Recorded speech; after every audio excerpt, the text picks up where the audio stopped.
This edition of the Ridley Report is brought to you by Freaking.com. A familiar scene outside the Federal Building in Concord, New Hampshire. Yet another Lauren Canario trial.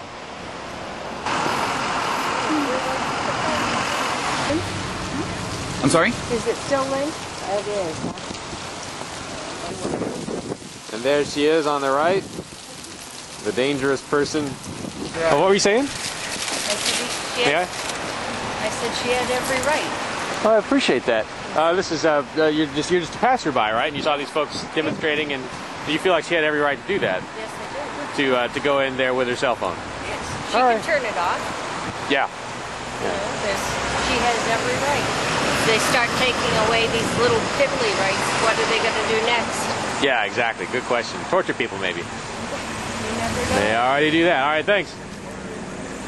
Do you have your cell phone with you today, Lauren? Yes, I do. Are you going to try to go in with it? No, I'll probably won't make... Hey, what was that? You said good luck, Lauren? That's right. So what are you saying? I'll probably put it in my jacket and then send the jacket through the x-ray machine so there's not too much troublemaking happening today. Yeah, all right, so you're going to go easier on them today. Yeah. What, if anything, would you like people to do if and when you're put in jail for a while? What would you like them to do to help? To help? I don't know, you can send a postcard if you feel like it. You can just say no to your favorite bureaucrat just once, just to see what it's like. And think about all the penalties that they charge you or that they threaten you with just to go through everyday life, like driver's licenses, ID checks, public places, you know, that sort of thing. A little more honking going on. It's like they know I'm rolling. All right. Thanks, Lauren.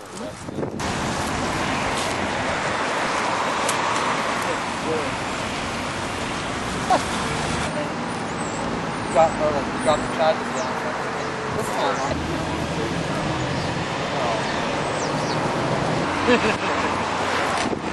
Like to hold his leg. Now, Bob from Grafton is here, and is this your first Lauren Canario trial or type of event you've been to, or? No, I was here earlier when Lauren was on trial. That's right. I think I interviewed you then. FedArrest. Why are you upset about what's going on with Lauren with the cell phone charge, the disorderly conduct charge? I'm here to support people who practice civil disobedience because I think it's important. I think that they're going out and showing us that this is the proper way to illustrate just how we've been taken.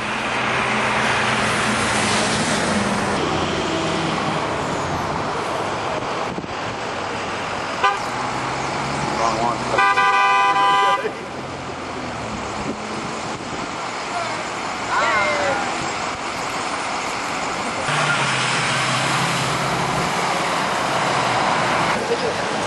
One thing I discovered that's, I think, relatively helpful when you go into a trial of some kind is wear a shirt that sort of says which side you're on, and this sort of makes it relatively clear which side I'm on. You know, because you're not going to be able to bring signs into the courtroom, but what are they going to say if you've got a shirt that says something they don't like? And, of course, for all we know, maybe some of them like Ron Paul.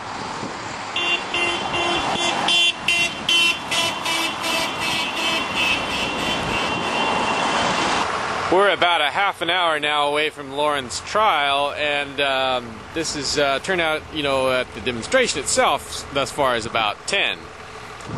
That number will gradually increase until the trial begins. Now, at Lauren's last appearance, there were 31 of us total that showed up. And we've been hoping to do better than that, but it's unlikely we'll be able to top that number this time. So just keep in mind that you might be writing to the guards. Russell has had that. Right now the trial is over. It's hours later. Authorities sentenced Lauren to 30 days in jail, the maximum sentence. So in a pre-planned move, activists are writing Lauren postcards, taking advantage of a technique that's worked well for Amnesty International. What's your take on what happened in there, Ian? Well, first of all, I think it's pretty outrageous that in a so-called free country with freedom of the press that no cameras or audio recorders of any sort are actually allowed in. So I think that's pretty outrageous, number one, because then you can't actually document what's happening to your friends, and having Lauren being thrown in a cage for 30 days because she wouldn't take her hands out of her pockets. Yeah, because she was somewhat disobedient, I suppose. I think it's pretty sad. And it's out. I mean, how much does this cost? I mean, what is this? I don't know what the feds pay to keep somebody in a prison cell on a daily basis, but it's probably, you know, $50 a day or something like that. And so now they're going to lock her up for a month. So that's going to cost U.S. taxpayers quite a bit of money. It's yet another reason that if you're still paying for the federal government, you might want to consider not. I mean, they're locking your friends up, at least if you are friends with Lauren. They're locking up nonviolent, peaceful protesters, and you're paying for it. So if you're still paying, you have to ask yourself why. Now, another thing that I noticed in there that was kind of shocking was that the judge essentially seemed to be punishing Lauren for the actions of other people.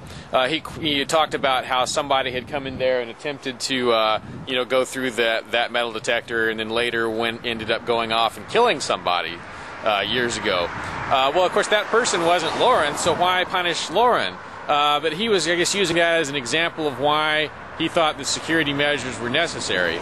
The judge, by the way, on this case was James Muirhead, who is really, I think he's always the guy for you know, petty violation hearings.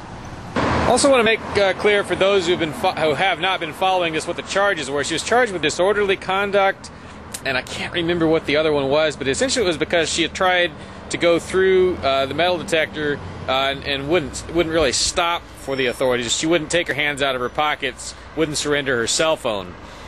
It is sort of a reminder that you do better in civil disobedience, or at least you get a smaller sentence, if the authorities feel completely at ease and safe when they're confronting you. At least physically safe. Lauren says she didn't like being considered guilty until proven innocent. She didn't like her privacy violated, and she was willing to make a stand over this. To her. Yeah, just sitting right on my desk at home. A little bit closer than Keene. Oh, okay. Just a smidge closer. About 5 miles. Lauren's even written a card to herself. Yeah, I guess there's cops in Marlboro, but I've never seen Wi-Fi. This will just be the initial send-out, or the first few days worth of send-outs, I guess. There's a quote, I guess you'll find on the Amnesty International page, where, you know, there was a political prisoner held in some third world country somewhere, and they said, you know, the first, the 10 letters they got, well, the guards started treating them better. The first 50 letters they got a visit from the warden. And the first 500 letters they got, they ended up with a visit from the president of the third world country, and then they were let go. So letters can be a very powerful thing. They have an impact on guards even if they never get to the inmate. That's why postcards are so nice. We weren't able to generate more turnout this time than last time, but we will be able to generate a heck of a lot more letters. Turnout, by the way, was 15 today at the protest and the trial. 15 of us, that is, as I'm not counting law enforcement personnel. Maybe I should call them policy enforcement personnel. The number of people who actually went into the court represent, you know, like government people. Usually they try to, you know, cram it full of the same number of people as we have. This time they didn't try to do that. There was probably only four or five, you know, government people, maybe a total of 8 government people in the room.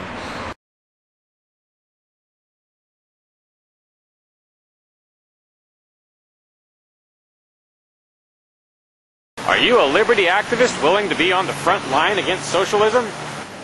FreeKeene.com would like you to consider moving here to Keene. While Keene may have the largest number of liberty-oriented media outlets in the entire state of New Hampshire, there's still a need for more activists. Can you help them? Visit FreeKeene.com to see what's happening. FreeKeene.com hooks you up with all the liberty media in town. Join the Keene Liberty activists and help free the beautiful city of Keene, New Hampshire from the clutches of the government. FreeKeene.com